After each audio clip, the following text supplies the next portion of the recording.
Good morning. I hope you all have studied the previous lecture. As you all know, we have been doing chapter 6, that is retirement or death of a partner, from past 15 to 20 days, I think. And the last sum that we've learned was illustration 25. And the homework was the last sum of exercise. The sum was about death of a partner. We have also learned the concept of retirement before the concept of death of a partner. So in today's lecture, we'll have overall idea about the chapter that we have been doing so far. We are going to finish this chapter today. So let us quickly revise whatever we have done till date in all the lectures. Yes, firstly, we have learned chapter 3 from part 1, that is goodwill. Of course, then chapter 4, which is reconstruction of partnership. Reconstruction of partnership taught us the concept of sacrificing ratio and gaining ratio. Also, the concept of revaluation of assets and liabilities, of course. Yes. Then we've started with chapter 5, which was admission of a partner, and then we have started with chapter 6, the ongoing chapter, that is retirement or death of a partner. Okay, so in the very first lecture that I have presented regarding 6th chapter, we had an introduction in the very first lecture, yes, about this chapter, that what is its weightage. So weightage, as you know, is of total 9 marks. I've clearly mentioned this in the very first video lecture of this chapter. So there will be an MCQ of 1 mark. Also, a long question which is of 8 marks. Yeah. So we have been doing long sums from past few lectures. I think more than 15 lectures we have given to the long sums. And I hope you all are clear with its concept now. As in we are revising this chapter, let me instruct you.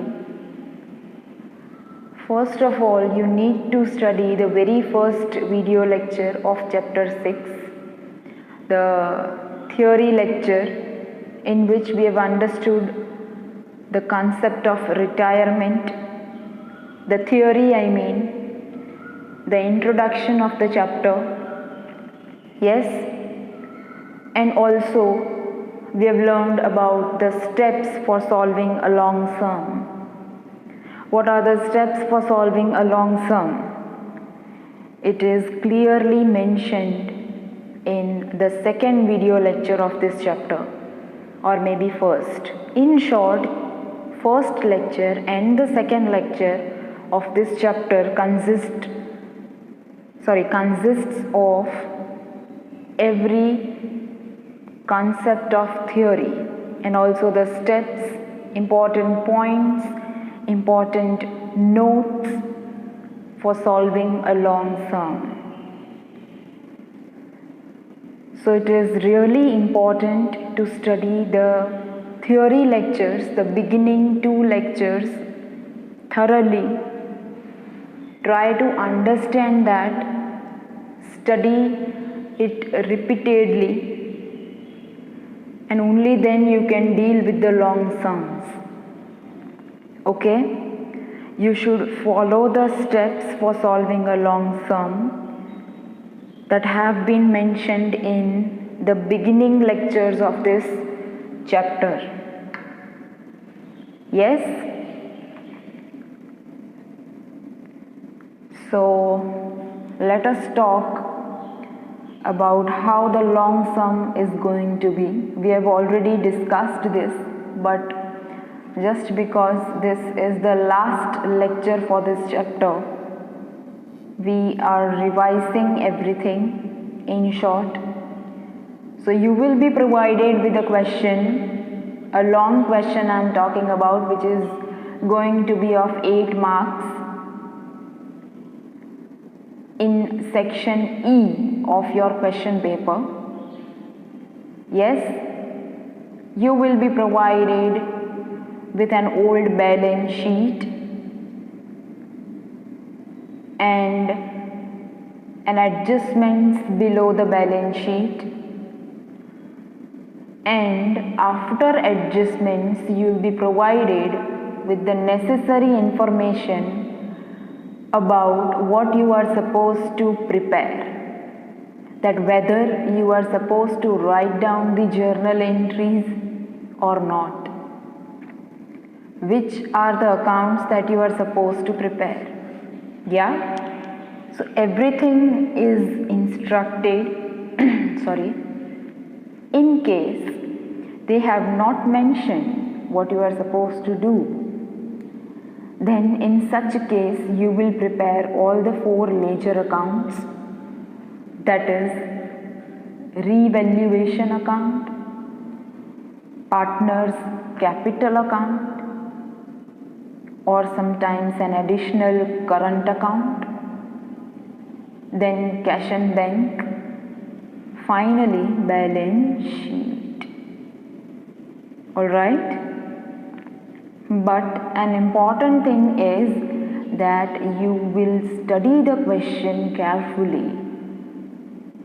First of all, they will be providing you with the information that these many are the partners, this is their old ratio, and if old ratio is not mentioned, you know very well that you have to consider it as equal ratio. Yes, if old ratio is not mentioned, then old ratio is to be considered equal, that is 1:1:1. Alright? Below that you will be provided with the balance sheet consisting of 2 sides, liabilities and assets.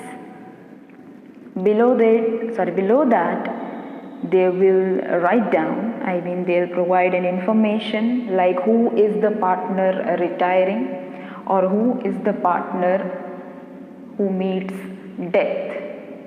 Yes? So once you have studied the question, you will prepare necessary accounts. Then you will read who is the partner who retires or dies. So the very first thing that you will find out is gaining ratio. And what is the formula for finding out gain? It is new share minus old share. Old share is always given in the question. In case if it is not given, then it is to be taken as 1:1:1. And for new share, you will check all the adjustments, that if in any of the given adjustments they have given new share of the partners, and if it is not given, yes, then you will have to find it out in other way. ठीक है? Depends upon what information is given in the respective question. Fine? So then you will write down the opening balances of partners' capital, partner's current account and cash and bank. If you have prepared these accounts while solving a sum, then firstly you will write down the opening balances. And of course, the next step is solving all the adjustments.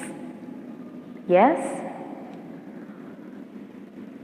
Adjustments are mostly of revaluation of assets and liabilities, and also about goodwill. Yes?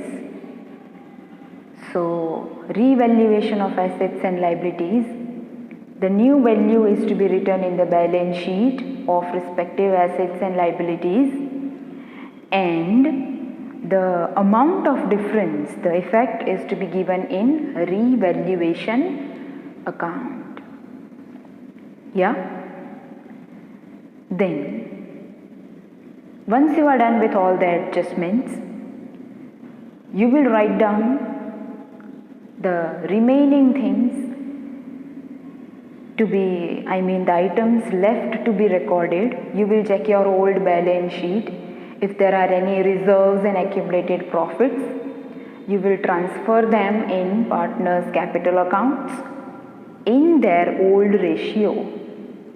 And then if there is anything still remaining to be recorded, then you will write it down as it is in the new balance sheet, the same value. Which items? The items which do not have any adjustments on it. Alright? Then the last step is to balance accounts. And finally, your balance sheet should tally. Yes? This is all about a long sum. This is how we solve a long sum. Yes? So, the steps, the detailed introduction, the necessary theory, everything has been included in the first 2 lectures, video lectures, in the very beginning of this chapter. Yeah? You should study them, and only then you can solve the long sums. Okay. So, we have studied 2 types of long sums in the previous lectures. The lectures that I have started after, once we were done with theory. So, in the beginning, if you remember, we have started with illustration 13 of your textbook, and we have been solving the similar sums from exercise, if I am not wrong. And I have instructed you that you are not supposed to solve the short sums. The reason being that short sums are about the concept of goodwill and how to obtain gaining ratio. So these things can be directly understood while solving a long sum.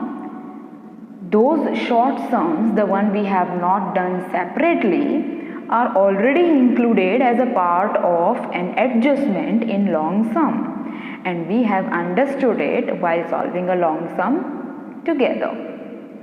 So this is the reason that we have not done the short sums separately. Also, they are never asked separately in your exam.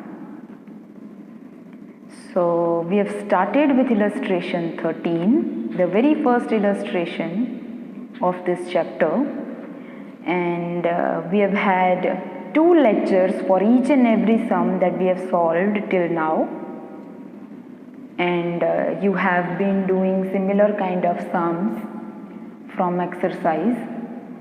I hope you have been doing this.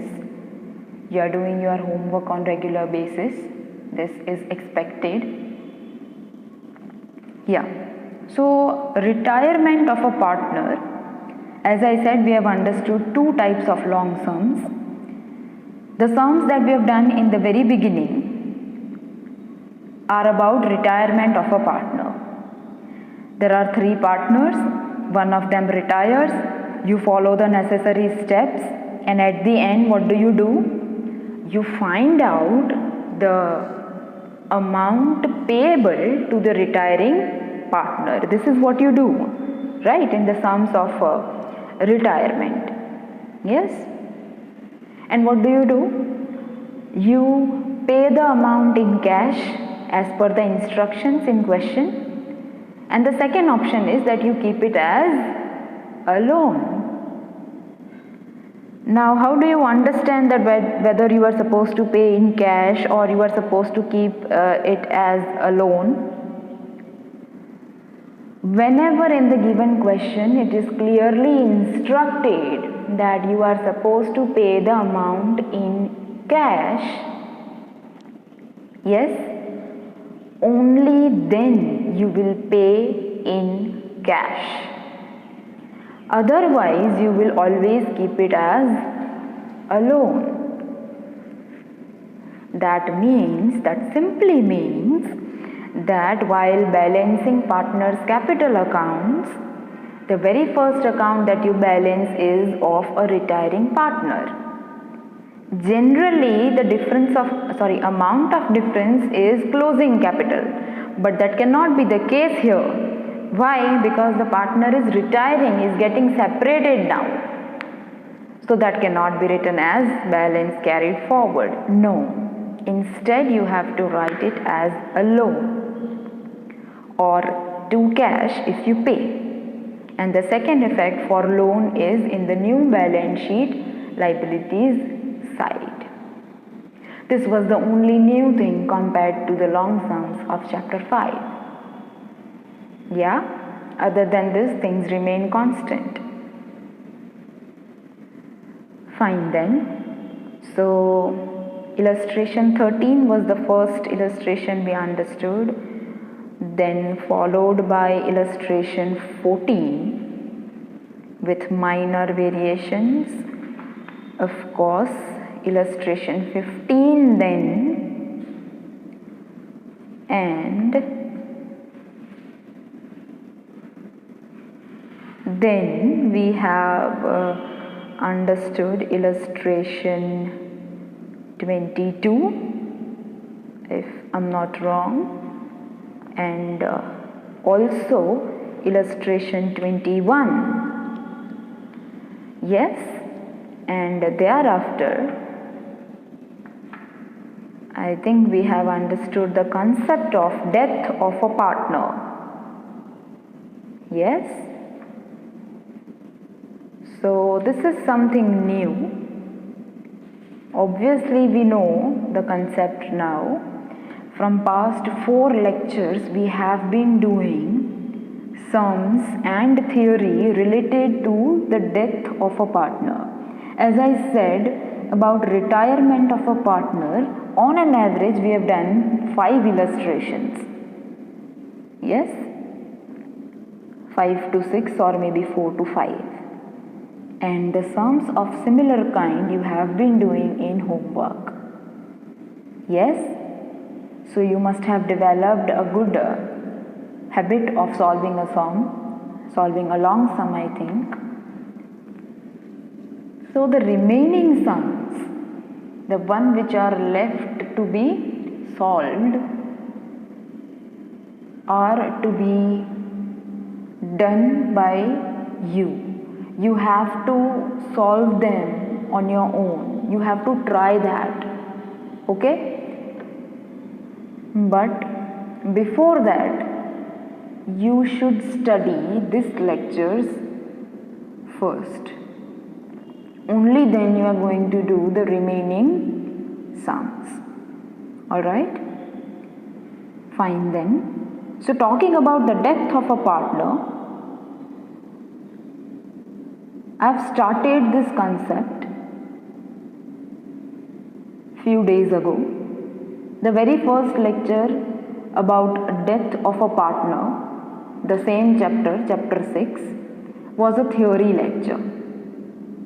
In that I have mentioned all the points related to the death of a partner.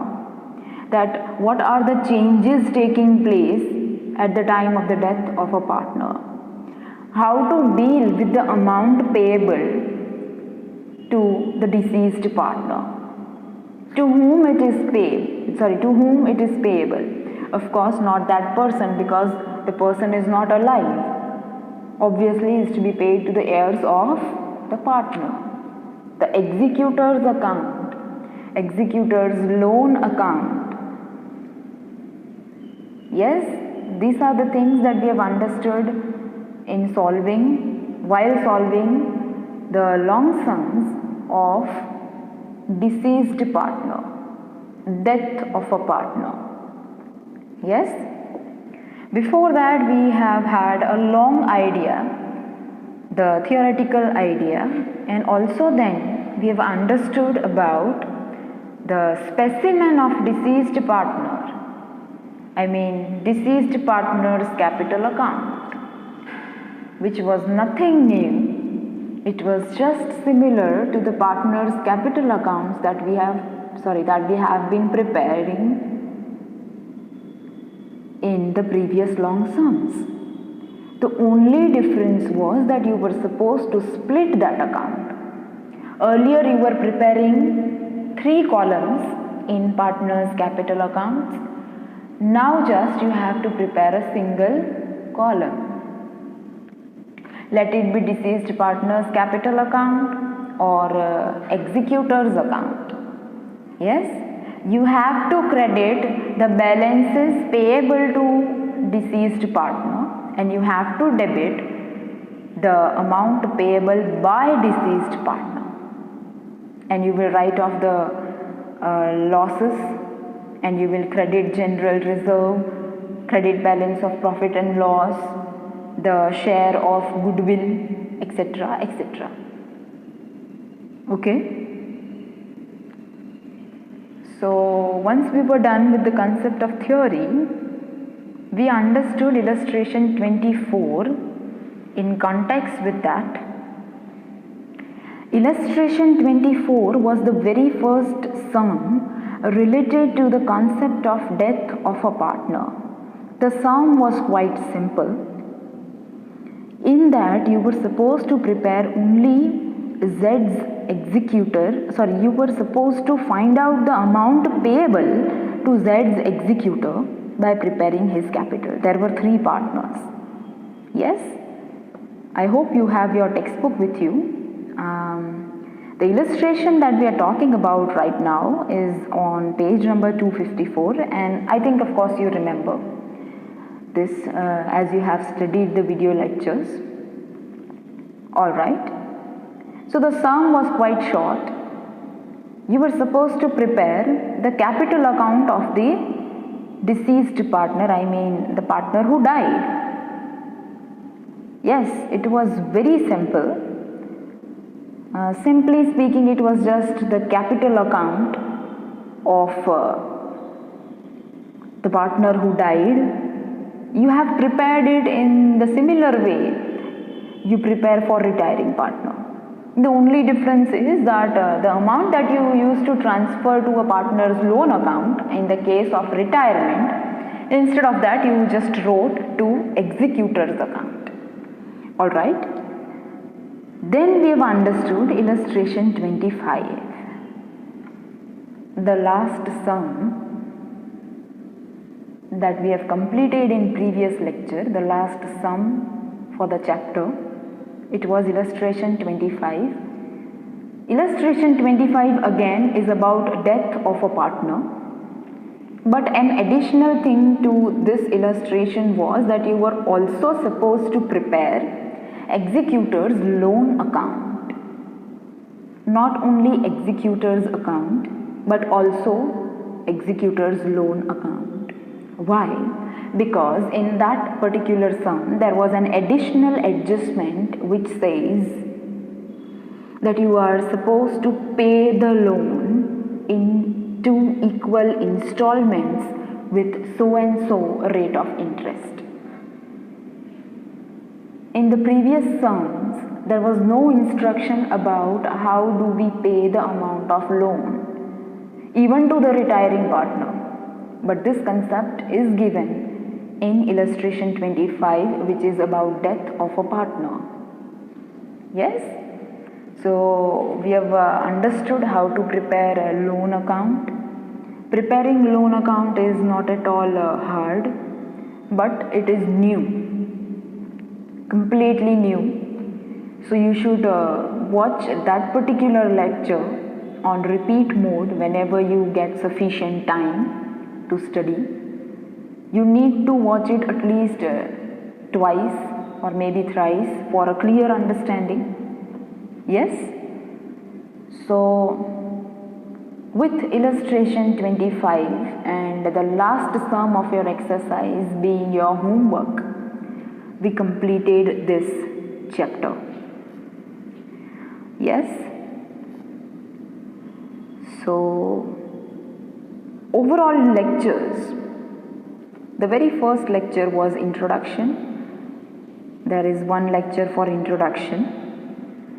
Then I have explained the necessary concepts of theory in second lecture, and we had one lecture for theory, Then we have been doing sums of retirement of a partner. Overall there are 10 lectures for that, 5 sums.